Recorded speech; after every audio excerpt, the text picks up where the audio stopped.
Hey guys, welcome back to Andrew Invests. Today I wanted to talk about Ulta Beauty. It's been a while since their earnings, maybe around a month, but in my opinion they were fairly positive, but obviously the market didn't take it that way, with the share price pretty much tanking since then. I've been steadily building up shares in the company, lowering my cost average, and it's now the third largest position in my portfolio. Even though the share price is down, I am still bullish on the company. And today I wanted to explain why that is, take you through the earnings, explain investors' fears, what's scaring people out of the company, and also explain what these investors are missing about the potential for Ulta in the future. So without further ado, let's get right into it. Up, Ulta Beauty lower despite topping second quarter estimates. Nancy, what do you think of Ulta? So Tyler, I think this is an opportunity to step in and add to holdings or initiate holdings if you don't own them. I mean, the company delivered a good earnings report, raised guidance.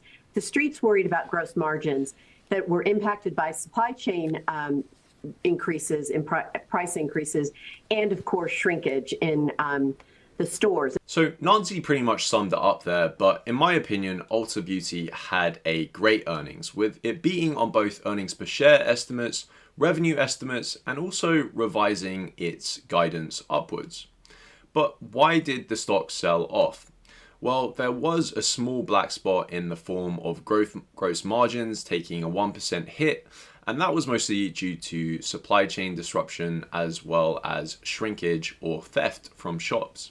And in my opinion, investors grouped Ulta in with many other retailers who also sold off on margin shrinkage and shrinkage from theft, and kind of expected it to get worse in the future. In addition to that, consumer spending fears are in because of a potential recession over the next year, and retail would potentially be hit very hard from that. But in my opinion, there's no signs of any trouble so far, with Ulta at least.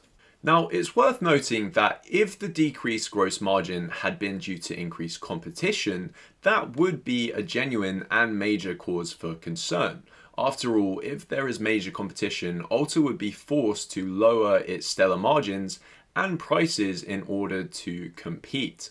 But that simply hasn't been the case. In fact, estimates show that Ulta's market share in the US has actually gone up year on year.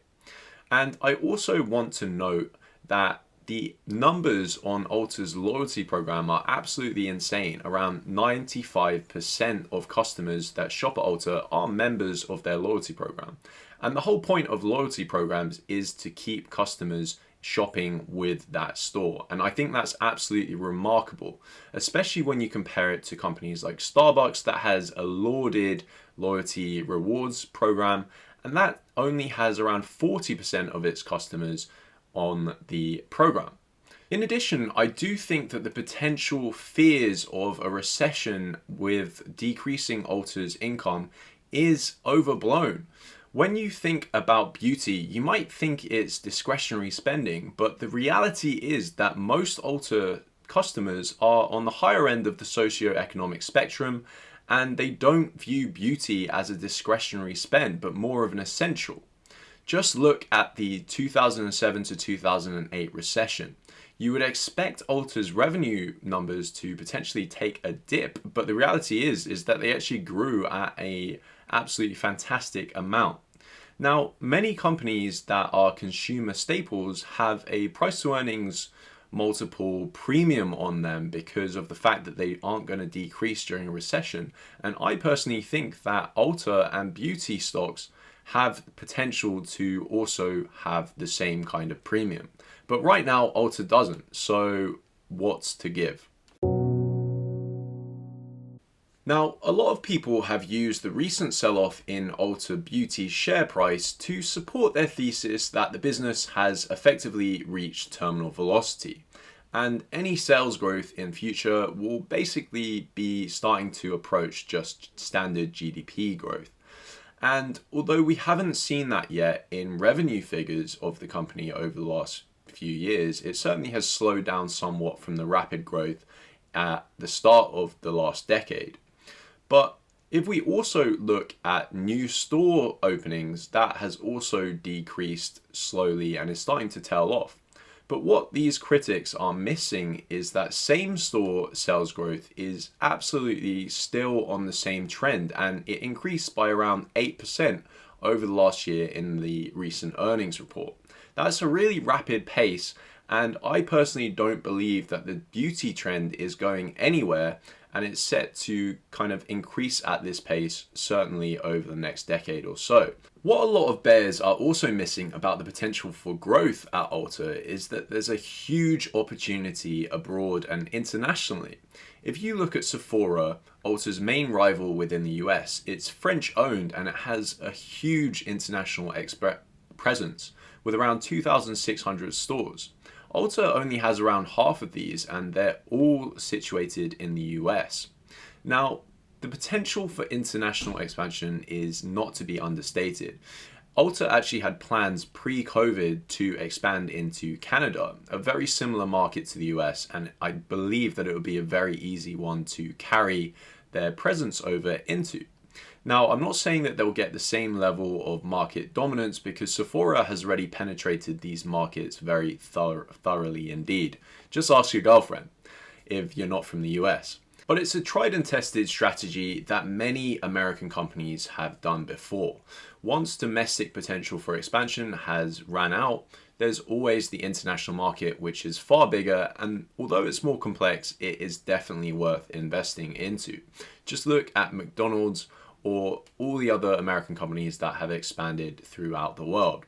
In fact, if you look at Sephora, it's also trying to expand its presence in many other countries across the world. There was recently a Sephora launch or relaunch in the UK, and I do believe that time is of the essence when it comes to expansion and trying to, corner the market before Sephora already has pretty much dominated it. So here I'm doing a dollar cash flow analysis of Ulta Beauty, and if you didn't know what that is, it's effectively a calculator that allows you to plug in estimates for what you think the revenue growth of a company will be, as well as the margins for a certain period of time. In this case, I've done around 10 years and I've applied a discount rate of 10%. The discount rate is effectively the percent return you would get if you were to put your money in some other form of investment. Say the S&P 500 has had a 10% return historically, so I put the discount rate at 10%. Now, I've gone for a really conservative estimate here, and I've put the revenue growth at around 7%. In reality, I do think that the company will do a lot better than this, but 7% is in the region of where analysts expect the revenue to grow over the next few years. Although I may disagree with them, let's see what this measure says. So it says that the current fair value of the company is around $434 per share, which is a 5% upside from the current price. Now, obviously, this isn't something to go hard and fast on. It's not like a confirmed estimate of what the price will be because you're just going based on your estimates of revenue growth. And I wouldn't take it as a concrete fair value number. But say I was to put in some revenue estimates that I actually think would happen, let's say 10%, because revenue growth probably will slow down somewhat from the current high teens. And if you put that in a fairly decent estimate, the current EBITDA margin I've also estimated down from the current 17 to 18%, and that would give a fair value of around mid 500s, $556 per share. So by any measure, in my opinion, Ulta is at a great price right now, and that's why I'm buying more. When you look at some of the key financial metrics of Ulta after the last earnings, they're really positive in my opinion. Take the forward price to earnings ratio, it's sitting at around 16. That's compared to an over 23 PE ratio for the S&P 500 average companies. Now, that basically is saying that Ulta is set to grow its earnings at a much slower rate than the average S&P 500 company. That's simply something I believe is definitely not true. If you look at the free cash flow yield of the company, it's sitting at around 4.7% after taking stock-based compensation into account, and that's absolutely massive when you compare it to other big tech companies, for example. It's much higher than that. And that has allowed the company to buy back an absolutely massive amount of shares with all of the cash that it's churning out. In fact, the company has been buying back around 4 to 5% of its shares per year, and that was the case last year as well. I'm really impressed with the return on capital invested as well, with it sitting at nearly 40% for the last year. That's really impressive. So to conclude, what I would say is that in my opinion, ULTA's future is really bright, assuming that the board make all the correct decisions, including international expansion. But even worst case, in my opinion, they will still do pretty well. And I've been buying more shares in the company because of this, and it's become an increasing percentage of my portfolio. I don't want it to become too big, but the price right now is just too tempting and I can't stop snapping up the shares. So let me know what you guys think about ULTA, if you own any shares or if you're tempted to buy in if it gets any lower. Let me know in the comments and give me a like and subscribe if you enjoyed the video, and I'll see you guys next time.